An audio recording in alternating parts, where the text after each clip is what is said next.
हाँ जी बेटा, स्टैट्स क्या है? हम पढ़ रहे हैं हमारा क्वांटिटेटिव एप्टीट्यूड सब्जेक्ट। इसमें हमने 3 स्टडी करने थे सब्जेक्ट्स, एक था मैथ्स, एक स्टैट्स एंड एक रीजनिंग। बेटा 40 मार्क्स का अपना मैथ्स है, 40 का स्टैट्स एंड 20 की रीजनिंग है। तो हमारा जो पार्ट सेकंड शुरू हो रहा है स्टैट्स, ये भी कितने मार्क्स का है? 40 का है। तो इसके बेसिक की स्टैट्स है क्या?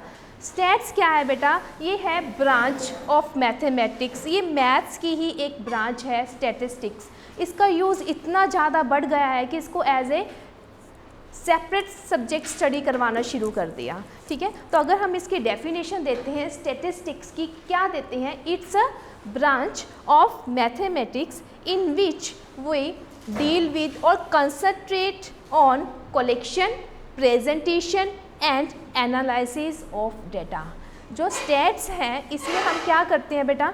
डाटा को कलेक्ट करते हैं, उसको प्रेजेंट करते हैं, उसको एनालाइज करते हैं। तो इसमें डेफिनेशन में रखते हैं, it's a statistics is a branch of mathematics. ये क्वेश्चन भी पूछ लिया जाता है, स्टैटिस्टिक्स क्या है, किसकी ब्रांच है? It's a branch of mathematics in which we concentrate on collection. बेटा क्या क्या करते हैं इसमें हम? Collection of data, presentation of data and analysis of data. तो इसमें हम ये काम करेंगे, डेटा को कलेक्ट भी करेंगे, प्रेजेंट भी करेंगे और वहाँ से उसको कंक्लूजन ड्राइव करेंगे यूजिंग टूल्स, जो हम वेरियस चैप्टर्स में इसमें पढ़ेंगे। तो यहाँ से हमने यूज़ किया बेटा वर्ड जो मैं यूज़ कर रही हूँ डेटा। तो आप कहोगे कि डेटा क्या है? प्रेजेंटेशन समझ में आ गया, कलेक्शन समझ में आ गया, एनालिसिस समझ में आ गया। डेटा को उठाते हैं। डेटा क्या है बेटा? Raw, facts and figures. ये आपने पहले देखा होगा। डेटा को क्या लिखते हैं? Raw, RAW, raw, facts and figures. कोई अरेंज नहीं है, वैसे कुछ डेटा है। जैसे मैं क्लास में आई, आपके नंबर लिख दिए विदाउट एनी कोई इन्फॉर्मेशन, तो वो एक तरह का क्या है? वो डेटा है। ठीक है, हाँ जी। Next data. बेटा डेटा के बाद ये डेटा है कितने टाइप का? There are 2 types of data. Data क्या था? Raw, facts and figures. इसको इतना सा लिख देते हैं। जो हमारा डेटा है ये पूछ लेता है कि कितने टाइप का है। ये है 2 types of data. First one is quantitative data, और कौन सा है? Qualitative data. बेटा इसको जो करेक्टरिस्टिक्स किसको रिप्रेजेंट करते हैं? न्यूमेरिकल टर्म्स में है, डायरेक्टली न्यूमेरिकल टर्म्स में एक्सप्रेस होते हैं। उन करेक्टरिस्टिक्स को बोल देते हैं हम वेरिएबल्स भी बोल देते हैं। क्या बोल देते हैं बेटा? ये क्वेश्चन पूछ लिया जाता है।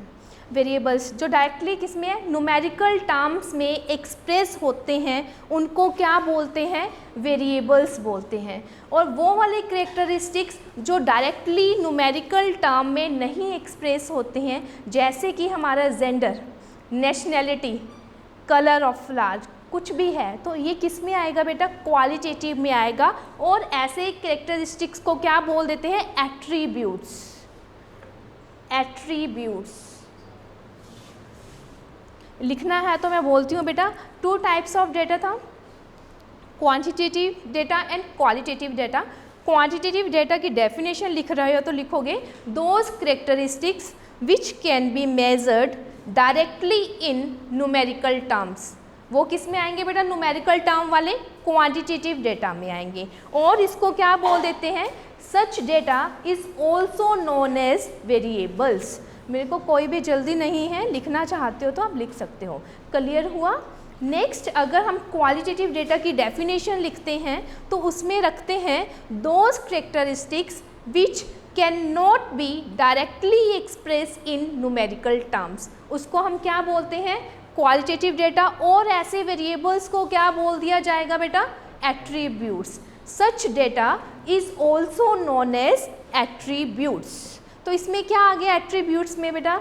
नेशनैलिटी आ गई, हमारा जेंडर आ गया, बॉय गर्ल पूछता है, कलर ऑफ फ्लावर पूछता है। तो ऐसा जो है क्वालिटी को एक्सप्रेस कर रहा है, उसको हम बोल देते हैं ऐसे वेरिएबल्स के लिए एट्रीब्यूट वर्ड यूज़ होता है। समझ में आया? 2 टाइप्स ऑफ डेटा। बेटा आगे आता है, मैंने यहाँ पे लिखा है वेरिएबल्स, यहाँ तक का वेरिएबल्स कितने टाइप से हैं?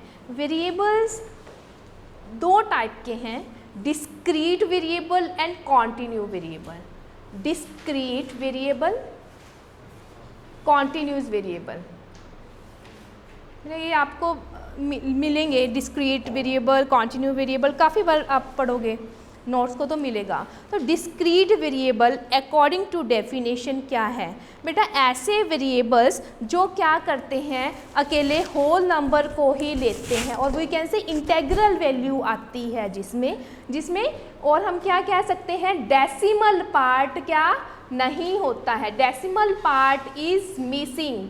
इसमें हम उन वेरिएबल्स को क्या नाम दे देते हैं? डिस्क्रीट। ये बेटा लिखने के लिए है, जो हमारी डेफिनेशन है एज इट इज़ लिखी हुई मिल जाती है, तो हम किसको टिक करते हैं? डिस्क्रीट वेरिएबल को। कॉन्टिन्यू वेरिएबल में क्या कहेगा? जिसमें डेसिमल पार्ट होता है। जिसमें डेसिमल पार्ट नहीं होता तो बेटा उसको क्या बोल सकते हो? इंटेग्रल वैल्यूज़ लेते हैं। जो वेरिएबल्स अकेली क्या लेते हैं? इंटेग्रल वैल्यूज़ लेते हैं, उनको बोलते हैं डिस्क्रीट वेरिएबल। और जो डेसिमल वैल्यू भी ले सकता है उसको बोलते हैं कॉन्टिन्यूस वेरिएबल। ठीक है, अब आगे आते हैं कि कौन से वेरिएबल्स कॉन्टिन्यूस हैं एंड कौन से डिस्क्रीट हैं। बेटा इसमें बहुत बार डाउट रह जाता है, क्योंकि कई बार तो इन्होंने कुछ वेरिएबल्स ऐसे हैं जो कॉन्टिन्यू में डाल रखे हैं और कुछ इसमें है डिस्क्रीट में। तो हम थोड़ा सा ध्यान में रखते हैं किसको किसने किस में कंसीडर किया है। मतलब जिसको हम मेज़र करते हैं, एक बात और ध्यान में रखो, जिसको मेज़र करते हैं वो किस में आता है? कॉन्टिन्यू वेरिएबल में आता है। जिसकी काउंटिंग हो जाती है वो तो बेसिक डेफिनेशन आपको मिलती है कि जिसमें डेसिमल पार्ट इंक्लूड है और एक में डेसिमल पार्ट इंक्लूड नहीं है। एक तो डेफिनेशन ये हो गई। सेकेंडली हम क्या चेक कर सकते हैं? काउंटिंग। जिसको हम काउंट कर सकते हैं वो वाले वेरिएबल हम रखते हैं डिस्क्रीट वेरिएबल में, और जिसको हम मेज़र करते हैं वो वाले हम रखते हैं कॉन्टिन्यूस में। ठीक है बेटा, आप कहोगे जैसे नेशनल इनकम है वो भी तो डेसिमल में आ ही सकती है, ऐसा क्या है कि उसमें डेसिमल ना हो?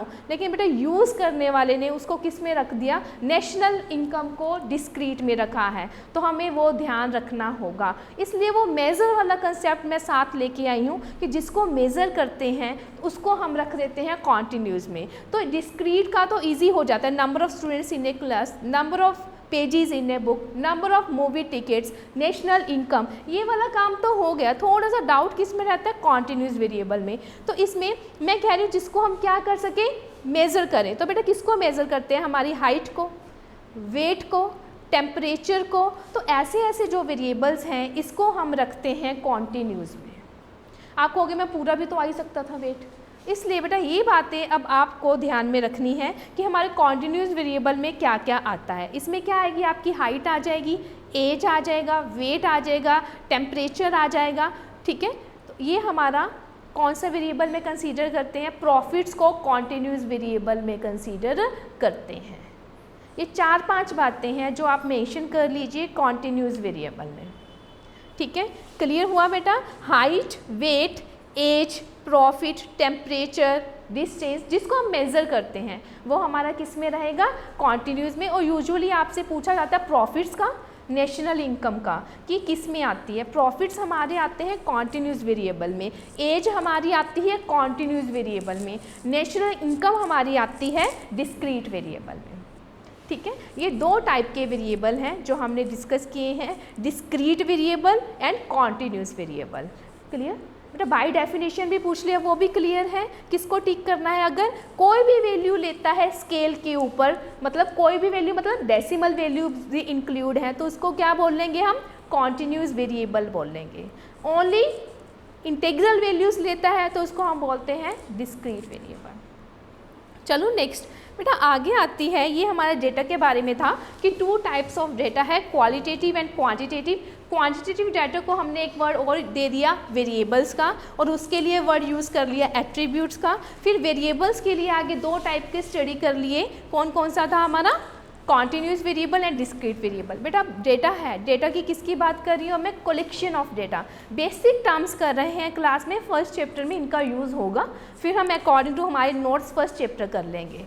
ठीक है। हाँ जी, अब हमारा चल रहा है कलेक्शन ऑफ डाटा। बेटा अगर हमें डेटा को कलेक्ट करना है तो कितने सोर्सेज होंगे? 2 टाइप के सोर्सेज हैं। एक तो हम खुद से कलेक्ट करना शुरू करें जिसके बारे में भी मेरे को इन्फॉर्मेशन चाहिए, तो उसको बोलते हैं हम primary source data. Primary sources हो गए, और कौन से हो गए बेटा? Secondary sources. अगर डेटा के कलेक्शन की बात आती है, डेटा को इकट्ठा करना है, तो कैसे कैसे हो सकता है? सोच के देखो। एक तो ये है कि हम अपना खुद से इकट्ठा करना शुरू कर दें, एक किसी ने पहले कर रखा है उसको हम यूज़ कर लें। तो कितने सोर्सेज हो गए डाटा को कलेक्ट करने के लिए? 2 हो गए हमारे primary sources and secondary sources. Primary sources of data में क्या आता है बेटा डाटा कलेक्ट होने के? कि हमने खुद किया है सारा का सारा, ओरिजिनल फॉर्म है, फर्स्ट टाइम डेटा कलेक्ट हो रहा है, उसको हम बोलते हैं प्राइमरी सोर्स ऑफ डेटा। ठीक है। अगर आप लिखना चाहो तो मैं बोलती हूँ प्राइमरी सोर्स ऑफ डेटा में when the data is collected by the researcher in original for the first time. जो रिसर्चर है डेटा कलेक्ट कर रहा है वो फर्स्ट टाइम डेटा कलेक्ट कर रहा है, ओरिजिनल फॉर्म है। Primary source of data is collected by the researcher in original form for the first time. आप अपनी लैंग्वेज में भी लिख सकते हो, ठीक है। Such data is known as primary data. Next बात चलती है सेकेंडरी सोर्सेज ऑफ डेटा। बेटा सेकेंडरी सोर्सेज में क्या आएगा?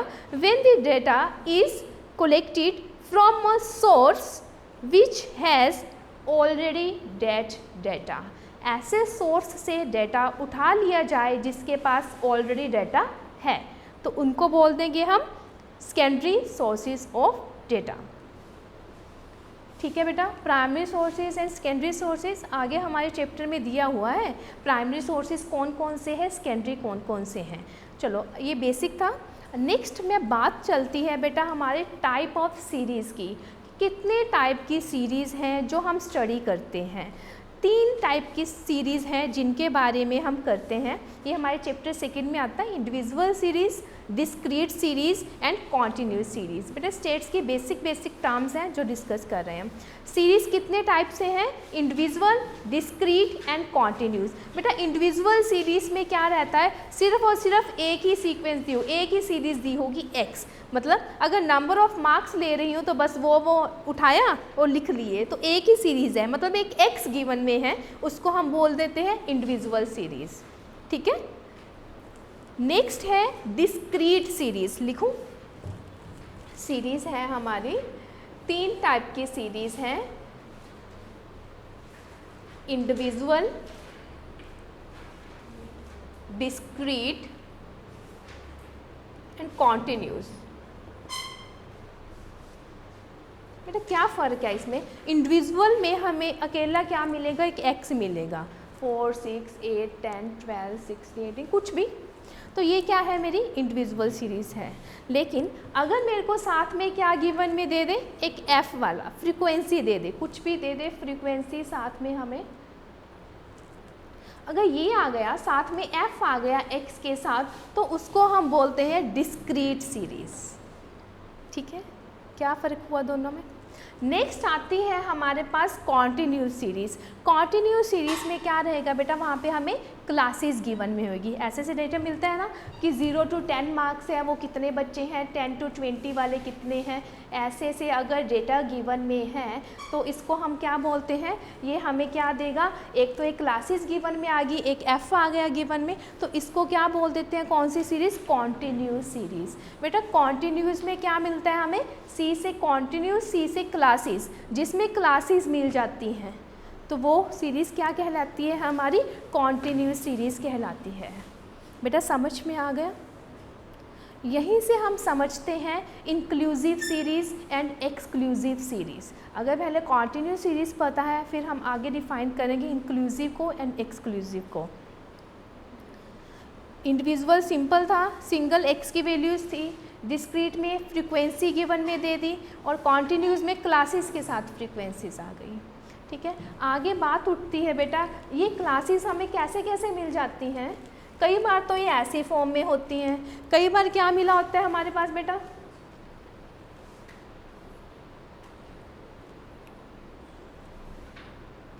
ऐसे ऐसे चलती हैं, कॉन्टिन्यू नहीं होती हैं। तो ऐसी सीरीज़ और ऐसी सीरीज़ को हम स्टडी करते हैं, किसको क्या बोलते हैं। करें इसके बारे में स्टडी। हाँ जी बेटा, अगर ये है बेटा 0 to 10, फिर 10 क्या हो गया, रिपीट कर गया, 10 से 20, 20 फिर यहाँ पे आ गया। बेटा बहुत पहले अगर ध्यान में हो, हम टैली मार्क लगाते होते थे। अगर 20 आ गया तो हम 20 कहाँ पे कंसीडर करते थे, यहाँ पे नहीं कंसीडर करते थे, इससे नेक्स्ट में लगाते थे मार्क। ठीक है, तो ये होती थी। अगर मेरे पास 40 है, 40 हम इसके ऊपर वाले में इंक्लूड नहीं करते थे, इससे नेक्स्ट में 40 इंक्लूड करते थे। ठीक है, तो इसको क्या बोलते हैं, मैं आपको ना एक पूरा डेटा ही बना के दिखा देती हूँ, फिर पता चलेगा। एक बार पहले नाम सुन लो, ठीक है, आपकी प्रॉब्लम दूर हो जाएगी। एक बार मैं नाम कह रही थी, इसका नाम समझा रही थी। इस सीरीज़ को क्या बोलते हैं, एक्सक्लूसिव सीरीज़ बोलते हैं। Exclusive series. एक होती है इंक्लूसिव सीरीज़। बेटा एक्सक्लूसिव, एक्सक्लूसिव और एक्सक्लूड करते हैं, मतलब उसको इंक्लूड नहीं करते, वो बाहर रखते हैं। इस सीरीज़ में मैं कहती हूँ, अगर कोई डेटा गिवन में है, अगर मेरे पास ये आ गया डेटा 18 है, 15 है, 12 है, कुछ नहीं, इस डेटा को मेरे को प्लॉट करना है, तो कैसे करते थे। 10 है, 10 को कहाँ पे रखते थे हम, यहाँ पे या यहाँ पे, यहाँ पे भी 10 है और यहाँ पे भी 10 है। बेटा वो ना यहाँ पे क्लास पे नहीं रखता, वो यहाँ पे क्लास के आता है। ये सीरीज़ का रूल होता है। ये एक्सक्लूसिव सीरीज़ ये कहता है कि इस वाली टर्म को वो पहले वाली क्लास में इंक्लूड नहीं करता, पहले वाली क्लास में क्या करता है, उसको एक्सक्लूड करता है। और we can say upper limit of this class is not included, it is included in next class. अभी मैंने लिमिट बता रही हूँ स्टेप बाय स्टेप, इसलिए मैंने ये डेफिनेशन नहीं बताई थी। अपने को बेसिक पूछता है एक्सक्लूसिव सीरीज़ कौन सी होती है, तो हम क्या कहते हैं कि उसमें ये वाली अपर लिमिट इंक्लूड नहीं होती है, उसको बोलते हैं एक्सक्लूसिव सीरीज़। जिसमें ये इंक्लूड हो जाए उसको बोलते हैं इंक्लूसिव सीरीज़। ठीक है बेटा, अब इसमें ये समझ में आ रहा है कि एक्सक्लूड क्यों बोलते हैं इसको, क्योंकि इसमें क्या चलता है, एक्सक्लूड करके चलते हैं। अगर 20 आ गया तो 20 इसमें इंक्लूड नहीं है, 20 नेक्स्ट क्लास में इंक्लूड है। और इसकी डेफिनेशन दे सकते हैं जिसमें ये रिपीट कर जाएं। बेटा जिसमें ये रिपीट कर जाएं इसको क्या बोलते हैं, एक्सक्लूसिव बोलते हैं। डेफिनेशन लिखने वाला क्या लिख सकता है, it's a series in which upper limit of a class is same as the lower limit of the next class. तो वो ऐसे भी लिख सकता है एक्सक्लूसिव सीरीज़ के बारे में। हमें ये मेन पॉइंट्स ही समझने हैं, बार बार आप देखोगे ना मल्टीपल चॉइस क्वेश्चंस में यही मिलेगा। एक्सक्लूसिव सीरीज़ क्या है, in this upper limit is not included, और क्या कहेगा, upper limit is same as the lower limit of the next class. ये क्लासेस हैं, ये इसकी लोअर लिमिट है, ये इसकी अपर लिमिट है।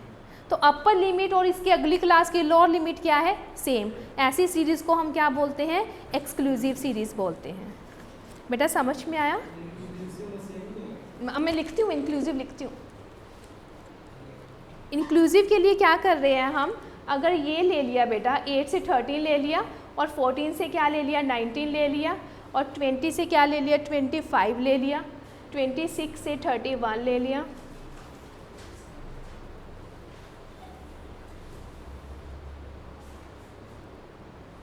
ये चल रही है। पता चल गया, बस लिखने की दे रही थी, फिर तो पता ही चल जाता है वहाँ पे रिपीटिशन है, यहाँ पे रिपीटिशन नहीं है, तो ये क्या होगी, हमारी इंक्लूसिव सीरीज़ होगी। ठीक है। अच्छा बेटा यहाँ पे अगर हमें मार्क करना होता 13, तो 13 तो यहीं पे रहता है, यहाँ पे 13 है ही नहीं, जाएगा कैसे नेक्स्ट क्लास में वो। ठीक है, देखने में पता चल जाएगा कौन सी इंक्लूसिव है कौन सी एक्सक्लूसिव है। इसलिए बेटा थोड़ी सी वेट करते हैं तो इजीली पता चल जाता है डिफरेंस क्या है।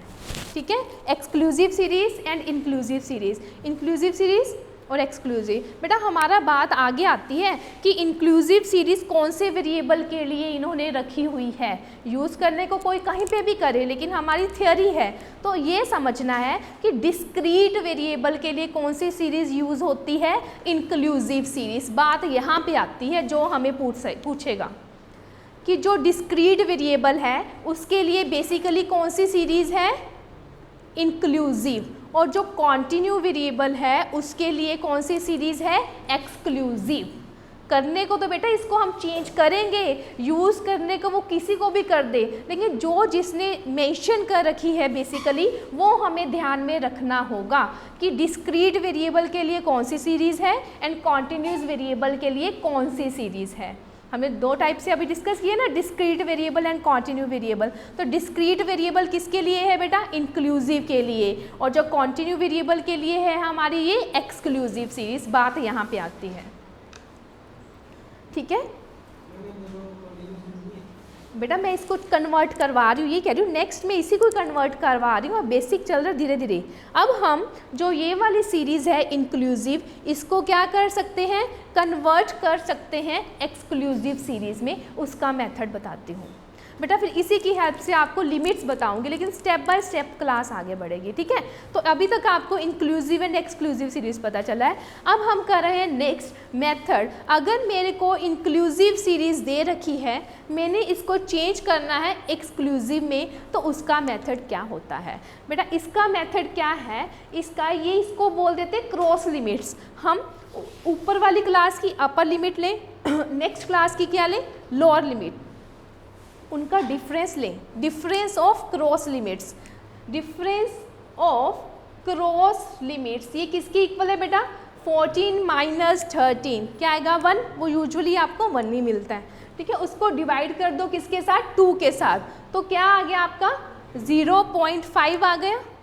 अगर इससे वहाँ तक जाना है तो पहले वाली सीरीज से हम क्या करते हैं बेटा, माइनस करते हैं और इसमें ऐड करते हैं। ये दो स्टेप्स हैं, ठीक है। पहले तो ये डिफरेंस फाइंड आउट करो क्रॉस लिमिट्स का, 2 से डिवाइड करो, आपके पास आ गई वैल्यू। फिर लोअर लिमिट से क्या करना है, माइनस, जो है ही लोअर उसको और लोअर कर दो याद रखने के लिए। लोअर से क्या करना है, माइनस करना है, अपर में क्या करना है, ऐड करना है। तो बेटा अब 8 में से मैं 0.5 को माइनस करती हूँ तो क्या मिलेगा, 7.5, और इसमें हमने ऐड करना है तो क्या आएगा 13.5। बेटा इसमें से 0.5 माइनस करने हैं तो क्या आएगा 13.5 ऐड करना है। तो बेटा ये बात अब आपको समझ में आ गई।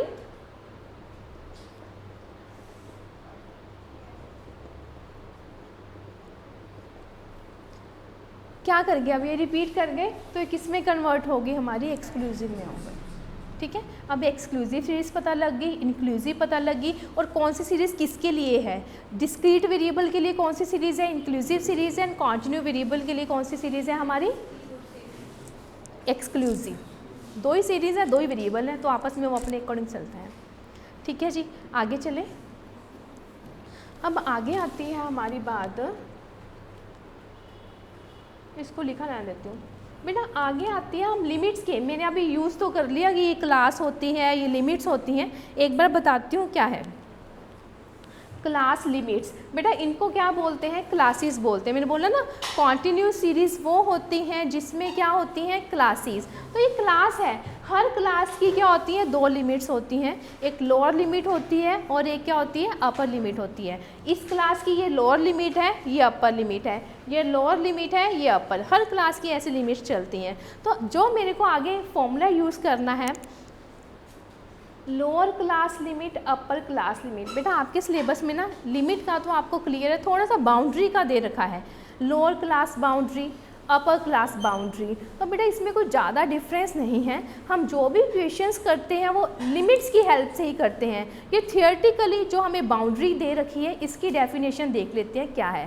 बेटा जो बाउंड्री है इसके लिए वो क्या डेफिनेशन यूज़ करता है, most extreme values of the class. जब जिसके आगे मोस्ट लग गया, मोस्ट एक्सट्रीम वैल्यूज़ किसी भी क्लास की हों उसको क्या बोल देते हैं, उसकी बाउंड्रीज बोल देते हैं। सुनो ध्यान से, ये आपको ध्यान में रखना होगा बाउंड्रीज का। Most extreme values of a class are called its boundaries. अगर आप न्यूमेरिकल देखते हो तो बेटा जो क्लास लिमिट्स हैं एंड क्लास बाउंड्रीज हैं वो क्या होती हैं, सेम होती हैं in case of exclusive series. ये बात आपसे पूछ सकता है। In case of exclusive series both class limits and class boundaries are same. मैं वो ये तो कोई ज़्यादा डिफरेंस नहीं है, ये डेफिनेशन आ गई तो हम कर रहे हैं बाउंड्रीज, ना देता तो काम हमारा सारा चलता ही है। सारे क्वेश्चंस हम लिमिट्स का यूज़ करके करते हैं, बाउंड्री का यूज़ कहीं पे भी नहीं करते हैं। ठीक है, बेसिकली डेफिनेशन आ गई, most extreme values of the class are is known as its boundaries. जैसे लिमिट्स हैं ऐसे दो बाउंड्रीज हैं, lower class boundary and upper class boundary. ठीक है, लेकिन आगे जो रिजल्ट है ये अच्छा है, क्या कह दिया, in case of exclusive series both class limits and class boundaries are same. बेटा ये मेरी एक्सक्लूसिव सीरीज है, इसके लिए अगर मैं फर्स्ट क्लास की बात करूं तो इसकी लोअर क्लास बाउंड्री क्या है 0, अपर क्लास बाउंड्री क्या है 10, इसकी लोअर क्लास लिमिट क्या है 0, अपर क्लास लिमिट क्या है 10। मैं यही कह रही हूँ कि अगर ये सीरीज़ है तो कोई भी फ़र्क नहीं है लिमिट्स में एंड बाउंड्रीज में। लेकिन अगर ये सीरीज़ है, ये सीरीज़ हमारी पहले लिखी हुई थी ना, कौन सी थी बेटा, 8 से 13 तक थी, 14 to 19 थी, 20 to 25 थी, यही था, ये चल रही है। अगर ये इंक्लूसिव सीरीज़ है तो इस केस में हमारी लिमिट्स एंड बाउंड्रीज क्या होती हैं, अलग अलग होती हैं। इस केस में अगर मैं lower class limit and upper class limit की बात चलती है तो ये है लोअर क्लास लिमिट, ये है अपर क्लास लिमिट। लेकिन मेरे को अगर इंक्लूसिव सीरीज़ में बाउंड्री फाइंड आउट करनी है, lower class boundary find out करनी है, अपर क्लास बाउंड्री फाइंड आउट करनी है, तो इसमें कुछ मेरे को चेंज करना होगा। वो क्या करना होगा, अगर मैं इस क्लास के लिए चल रही हूँ तो इसकी लोअर क्लास लिमिट में से मेरे को माइनस करना पड़ेगा d/2, जो मैंने वहाँ पे किया था, क्रॉस लिमिट्स का डिफरेंस और डिवाइडेड बाय वही 0.5। अगर इसमें से 0.5 माइनस हो जाएगा तो क्या रह जाएगा, वही हमारा 13.5। और मतलब कहने का कि पहले इसको कन्वर्ट करो एक्सक्लूसिव में, फिर हम बाउंड्री तक पहुँच सकते हैं। अगर फॉर्मूला पूछता है in case of inclusive series तो ये रहता है बेटा लोअर क्लास बाउंड्री का। लेकिन इस सीरीज़ में दोनों वैल्यूज़ क्या रहेंगी, सेम रहेंगी, अगर ये सीरीज़ क्या है, एक्सक्लूसिव है। अगर ये सीरीज़ इंक्लूसिव है तो इसका फॉर्मूला लोअर क्लास बाउंड्री का फॉर्मूला बेटा क्या बन जाएगा, lower class limit minus d/2, और अपर क्लास बाउंड्री का फॉर्मूला बन जाएगा upper class limit plus d/2। तो बेटा ये फॉर्मूला बन जाता है हमारा इंक्लूसिव सीरीज़ में। ये आपके नोट्स में लिखा होगा, आराम से देख लेना, नोट्स वाला सारा कवर अप हो जाएगा। ठीक है, समझ में आ गया क्या डिफरेंस है बेटा, लिखा हुआ कहीं पे मिल गया तो इसकी डेफिनेशन बाउंड्री क्या आती है, most extreme values of any class is known as its boundaries. चले आगे, नेक्स्ट आती है बेटा मिड पॉइंट, मिड वैल्यूज़। तो उसके लिए क्या करते हैं, मिड पॉइंट फाइंड आउट करना है। तो मिड पॉइंट फाइंड आउट करने के लिए हम क्या करते हैं, दोनों लिमिट्स को क्या कर दो, प्लस कर दो बेटा, lower class limit plus upper class limit divided by 2।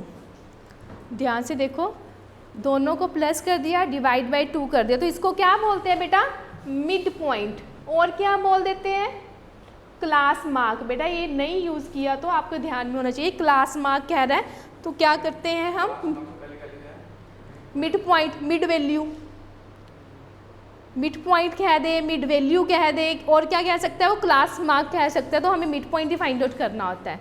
बेटा इसका मिड पॉइंट क्या आ जाएगा, अगर मैंने इस क्लास का मिड पॉइंट फाइंड आउट करना है और we can say class mark find out करना है तो क्या आएगा, 15 आ गया। तो बेटा अगर ऐसे ही मैं इसका करना चाहती, मैं आपको ये कहना चाहती हूँ कि इन केस जो इंक्लूसिव सीरीज़ हो चाहे एक्सक्लूसिव सीरीज़ हो तो आपकी जो मिड पॉइंट का फॉर्मूला है वो क्या रहेगा, सेम ही रहेगा। देखो चाहे, और इसका फॉर्मूला क्या बन सकता था, lower class boundary plus upper class boundary divided by 2। चाहे ये लिखा हुआ मिल जाए चाहे ये लिखा हुआ मिल जाए, तो ये फॉर्मूला किसका बनेगा, मिड पॉइंट का ही बनेगा। ठीक है, क्यों, इसके दोनों तरफ से हम कर सकते हैं। क्या किया था, एक में 0.5 प्लस किए थे, एक में 0.5 माइनस किए थे, फाइनली तो कोई चेंज ही नहीं आया, दोनों को प्लस करना है। देखो पहले में सीरीज़ ये थी ना, 8 से लेके कहाँ तक था बेटा, 13, ये सीरीज़ थी। अगर इस क्लास का हम मिड पॉइंट फाइंड आउट करते तो कितना आता, 10.5 आता। इसका करते हैं तो भी 10.5। इसलिए बेटा आपको यही चीज़ मिलेगी कि अगर फॉर्मूला लिखना है मिड पॉइंट का, चाहे तो ये लिमिट आ जाए चाहे बाउंड्री आ जाए, दोनों ही सही हैं। ठीक है। जब हम विड्थ फाइंड आउट करेंगे, क्लास विड्थ फाइंड आउट करेंगे, तब ये एप्लीकेबल नहीं होगा। ये बात समझनी है हमें। मिड पॉइंट में तो कोई फ़र्क नहीं पड़ रहा, चाहे आप लिमिट यूज़ करो, चाहे आप क्या यूज़ करो, बाउंड्री। नेक्स्ट आता है बेटा क्लास हाइट भी बोल देते हैं, क्लास गैप भी बोल देते हैं, क्लास इंटरवल भी बोल देते हैं। तो उसका क्या फॉर्मूला रहेगा? ये तो मिड पॉइंट हो गया, मिड वैल्यू हो गई, क्लास मार्क हो गया। हाँ जी, उसका फॉर्मूला सिर्फ और सिर्फ, मैं अब किसकी बात चल रही है बेटा? क्लास इंटरवल की, क्लास गैप की, ठीक है। क्लास विड्थ भी बोल देते हैं, क्लास हाइट भी बोल देते हैं, ठीक है। उसका क्या रहता है कि क्लास लेंथ क्या है, क्लास हाइट क्या है, तो उसमें हम क्या लेते हैं बेटा? डिफरेंस लेते हैं, डिफरेंस लेते हैं। इसका फॉर्मूला सिर्फ और सिर्फ मैं यही लिखूंगी, अपर class boundary minus lower class boundary. मैं कहती हूँ ये लिमिट के लिए सही नहीं बैठेगा। लिमिट के लिए बैठेगा तो हमें पहले सीरीज़ मेंशन करनी पड़ेगी कि सीरीज़ एक्सक्लूसिव है या इंक्लूसिव है। वो देखो कैसे बेटा, इसकी अगर आप क्लास विड्थ फाइंड आउट करते हो तो कितनी आएगी? 10 आएगी। 10 - 0 20 - 10 किसी से भी लेते हो तो इसकी क्लास विड्थ कितनी आ गई हमारे पास? 10 आ गई। बेटा इस सीरीज़ की क्लास विड्थ कितनी आएगी? 13.5 - 7.5 तो कितनी आएगी? 6 आएगी। बेटा माइनस ही करना था, class width, class gap, class height minus करना था। लेकिन अगर आप इसका करते हो, इसकी कितनी आती? 7। तो इसलिए जब हमें विड्थ चाहिए होती है तो सीरीज़ किस में होनी चाहिए? एक्सक्लूसिव में होनी चाहिए। या फिर डेफिनेशन में बाउंड्री लिख दो, अपर class boundary minus lower class boundary. अगर बेटा मैं ये लिखती हूँ upper class limit minus lower class limit, तो ये फॉर्मूला किसके लिए है? अकेली एक्सक्लूसिव सीरीज़ के लिए है। इंक्लूसिव सीरीज़ के लिए ये वाला फॉर्मूला सही नहीं है। इसमें तो विड्थ हमारी क्या बन रही है बेटा? 8 भी इंक्लूसिव है, 13 भी इंक्लूसिव है। 8 9 10 11 12 13, ठीक है। कहाँ तक जा रहा है ये? मेरी बात समझ में आ रही है बेटा? क्लियर है? नहीं बात समझ में? 13 - 8 करते तो कितना आया? 5 आया। उसमें इंक्लूड कर दिया तो कितना आया? 6। अगर आपने उसको करेक्ट किया तो हमारा उसमें कितना आ रहा था बेटा? 13.5 माइनस कितना किया? 7 किया, तो हमारा कितना बस 6 आया था। तो इसलिए वैसे आपका 5 आया डिफरेंस करने से, लेकिन जब हम काउंट करते तो हमारा उसमें इंक्लूड है 6 आया था। तो जब भी वो तो ये है कि फाइंड आउट करने को पूछ रहे तो काउंट करके हम इंटरवल तो लेंथ तो बता देंगे, लेकिन फॉर्मूला के लिए है हमें ध्यान में रखना है। फॉर्मूला में हम क्या यूज़ करेंगे? अपर class boundary minus lower class boundary. बेटा वहाँ पे लिमिट लिखते हैं तो वो कहाँ पे ट्रू है अकेला डिफरेंस वाला? जब सीरीज़ क्या है हमारी? एक्सक्लूसिव है। एक बार मैं रिपीट कर देती हूँ। हाँ जी, अब मैं इसके लिए यही सीरीज़ ही लेती हूँ फिर से। बस इसका हमें रिजल्ट क्या चाहिए था? मैं क्लास मार्क करना है फाइंड बेटा, मिड पॉइंट करना है फाइंड, मिड वैल्यू फाइंड करनी है। तो इसका फॉर्मूला हम लिखते हैं upper class limit plus lower class limit divided by 2। ये हम सभी को पता चल गया। चाहे यहाँ पे क्या आ जाता?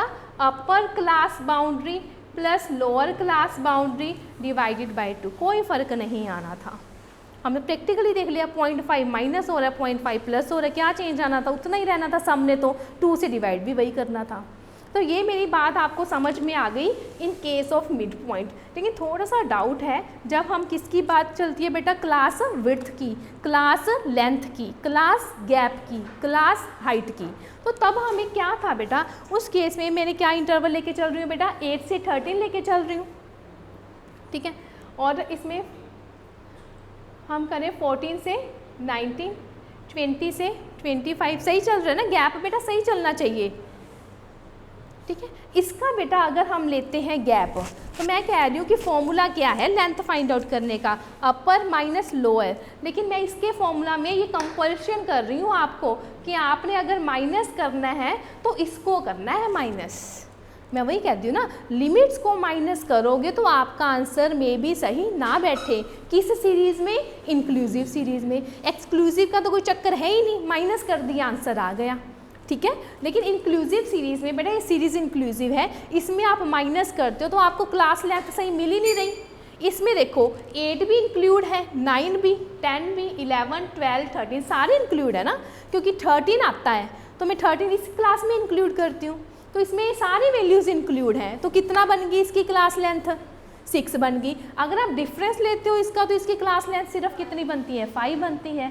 तो इसलिए अगर मेरे को फॉर्मूला लिखना है क्लास इंटरवल का, क्लास विड्थ का, तो हम क्या करते हैं बेटा, यहाँ पे बी लिख देते हैं कि इजीली पता चल जाए। अगर एल यूज़ कर रही हूँ तो मेरे को सीरीज़ नहीं पता कौन सी है, जनरली वो चलता है बेटा फिर किसके लिए? एक्सक्लूसिव के लिए। लेकिन हमारे अगर मल्टीपल चॉइस क्वेश्चंस में ये ऑप्शन नहीं है, बाउंड्री की, लिमिट की है, वो उसको मेंशन कर देना कि ये सीरीज़ एक्सक्लूसिव है, तो फिर ये सही है। अगर सीरीज़ एक्सक्लूसिव है तो सही है, लेकिन अगर वो नहीं करता तो भी कई बार हमें टिक करना पड़ जाता है। लेकिन हमें रूल पता है कि क्या है, सीरीज़ क्या होनी चाहिए? एक्सक्लूसिव होनी चाहिए। तो मैं यहाँ पे एल यूज़ कर सकती हूँ। अगर इंक्लूसिव सीरीज़ है तो मेरी ये लिमिट का फॉर्मूला फिर जो आपने इंटरवल फाइंड आउट किया है, लेंथ फाइंड आउट की है, वो सही नहीं है, गलत है फिर तो वो, ठीक है बेटा। बात समझ में आई? अब आपने यहाँ से क्या सीखा? सिर्फ ये फॉर्मूला, क्लास लेंथ का फॉर्मूला क्या है, अपर class boundary minus lower class boundary, ये था इस पूरे का कंक्लूजन। क्लियर हो गया? चलो जी, अब हम नेक्स्ट चलते हैं। बेटा ये क्वेश्चन में हमारे पास तो कई बार ये भी पूछता है, अगर हमारे पास यही होता इसका लेंथ क्या है, तो लेंथ फाइंड आउट करनी तो आपको आती है ना, तो हम काउंट कर लेंगे बेटा, इसको एक्सक्लूसिव में कन्वर्ट करो फिर फाइंड आउट करो, इतना बड़ा जाने की जगह सीधा काउंट कर लो कि हमारा काम तो एक नंबर तक सीमित है ना। मेरी बात समझ आई? नहीं तो क्या करते हैं रूल, सारी इंक्लूसिव सीरीज़ को एक्सक्लूसिव में कन्वर्ट करो, फिर उसका डिफरेंस लो, फिर आपके पास क्या आ जाएगी? लेंथ आ जाएगी। इतना बड़ा प्रोसेस करना है वो कर लो, अदरवाइज काउंट कर लो कितना आ रहा है, 8, 9, 10, 11, 12, 13। कई बार हमें लेंथ फाइंड आउट करनी भी पूछ लेता है तो हम ऐसे से ही काउंट कर लेते हैं। अगर बाय रूल चलना चाहते हो तो इसको एक्सक्लूसिव में कन्वर्ट करो, फिर वो बाउंड्री वाली फॉर्म बन जाएगी, फिर उसको माइनस कर दो, ठीक है। ऐसा सा क्वेश्चन पूछ सकते हैं यहाँ से। नेक्स्ट आती है हमारी बात बेटा relative frequency and frequency density, बहुत बार पूछ लेता है ये, इसकी डेफिनेशन हमारे चैप्टर 1 में है। जो आती है बेटा रिलेटिव फ्रीक्वेंसी, रिलेटिव फ्रीक्वेंसी का फॉर्मूला क्या है? ये रेशियो है। ये रेशियो किसकी है? फ्रीक्वेंसी है पीछे, फ्रीक्वेंसी तो इसने लेना ही लेना है, फ्रीक्वेंसी ले लिया और रिलेशन देखता है बेटा, ये रिलेशन किसके साथ देखता है? टोटल फ्रीक्वेंसी के साथ। इसका फॉर्मूला क्या आता है? रिलेटिव फ्रीक्वेंसी का फॉर्मूला मैं आपको लिख के एक टेबल भी बताऊंगी। रिलेटिव फ्रीक्वेंसी का फॉर्मूला क्या है? फ्रीक्वेंसी ले लो बेटा उसी क्लास की जिसकी हमें रिलेटिव फ्रीक्वेंसी फाइंड आउट करनी है, अपॉन में क्या ले लो? Total frequency. याद रखने के लिए बेटा रिलेशन देखना है, वो रिलेशन देखेगा किसके साथ? रिलेशन देखेगा टोटल के साथ देखेगा। तो रिलेटिव फ्रीक्वेंसी का फॉर्मूला क्या हो गया? It's a ratio. किसकी रेशियो है? Frequency of that class upon में टोटल फ्रीक्वेंसी, ठीक है। तो हमारे पास एक टेबल देती हूँ, इसमें से एक आधा क्वेश्चन और भी बनता है। ये हमारा क्या हो गया? मार्क्स हो गए। ये फ्रीक्वेंसी दे दी, फिर रिलेटिव फ्रीक्वेंसी फाइंड आउट करते हैं। ये हमारे पास दे दिया बेटा 0 to 9, ये आएगा हमारे पास 10 to 19, 22, 29, 32, 39, 42, 49, 6 है, 10 है, 18 है, 12 है एंड 4 है। तो ये है बेटा मेरे, थोड़ा सा इसकी हेल्प से करवा देती हूँ एक्सप्लेन। रिलेटिव फ्रीक्वेंसी क्या है बेटा? रिलेटिव फ्रीक्वेंसी, अगर मेरे को इस क्लास की रिलेटिव फ्रीक्वेंसी चाहिए तो कैसे आएगी बेटा? 6 तो आएगा ही आएगा, फ्रीक्वेंसी है। रिलेटिव फ्रीक्वेंसी का फॉर्मूला रेशियो थी, फ्रीक्वेंसी लेनी थी उस क्लास की, अपॉन में टोटल फ्रीक्वेंसी। टोटल फ्रीक्वेंसी क्या आएगी बेटा? इसका सम कर दो, कितना आ रहा है? इस सभी का सम किया तो आपको क्या मिल गया? 50 मिल गया। तो बेटा ये इस क्लास की क्या आ गई? रिलेटिव फ्रीक्वेंसी आ गई। इसकी कितनी आनी थी? 10/50, 18/50, 12/50 एंड 4/50। बेटा क्वेश्चन बनता है कि सम ऑफ ऑल रिलेटिव फ्रीक्वेंसीज कितना होता है। सारी रिलेटिव फ्रीक्वेंसीज का सम कर दो, अपॉन में तो 50 है ही, तो बेटा क्या बनेगा 6 + 10 + 18 + 12 + 4, यही आएगा 50 अपॉन में 50 डेट इज़ इक्वल टू 1। तो हमें मल्टीपल चॉइस क्वेश्चन में मिलता है तो sum of all frequencies relative frequencies is equal to क्या आएगा 1। तो यहाँ से हम डिसाइड कर लेते हैं बेटा इन सारे का सम 1 है, तो हर क्लास की जो फ्रीक्वेंसी आई है उसका कहाँ से कहाँ वेरिएट करेगा, 0 से लेकर 1 तक आएगी वैल्यू। आप इसको डिवाइड करके देखोगे तो क्या आएगी 0 और 1 के बीच में हर इंटरवल की जो रिलेटिव फ्रीक्वेंसी है कहाँ से कहाँ के बीच में आएगी, 0 से लेकर 1 के बीच में आएगी। तो ये दो क्वेश्चन बन जाते हैं। Relative frequency for any class will always lie between 0 and 1। जो रिलेटिव फ्रीक्वेंसी है हर क्लास की कहाँ से कहाँ के बीच में लाई करती है, 0 एंड 1 के बीच में लाई करती है। But the total of the relative frequencies is equal to 1। इन सभी का टोटल किसके इक्वल आएगा, हमारा 1 के इक्वल आएगा। Sum of all relative frequencies is equal to 1 and the each relative frequency of class any class is lie between 0 and 1। लिखना चाहते हो तो एक बार और बोल देती हूँ, लिख लो बेटा, समझ में आ रहा है। नेक्स्ट ये थी मेरी रिलेटिव फ्रीक्वेंसी। आगे एक टर्म और यूज़ करता है बेटा फ्रीक्वेंसी डेंसिटी। फ्रीक्वेंसी डेंसिटी का फॉर्मूला, फ्रीक्वेंसी डेंसिटी वो क्या है, फ्रीक्वेंसी तो आएगी ही आएगी, अपॉन में क्या आ जाएगा बेटा, क्लास लेंथ, क्लास इंटरवल जो हम अभी यूज़ करके आए हैं। आई से भी डिनोट कर सकती हूँ ना मैं लेंथ को। ये किसका फॉर्मूला है, फ्रीक्वेंसी डेंसिटी का बेटा। वो रिलेटिव फ्रीक्वेंसी में इतना बड़ा क्यों कर दिया, ताकि याद रह जाए अपॉन में क्या आता था, उसके टोटल आता था।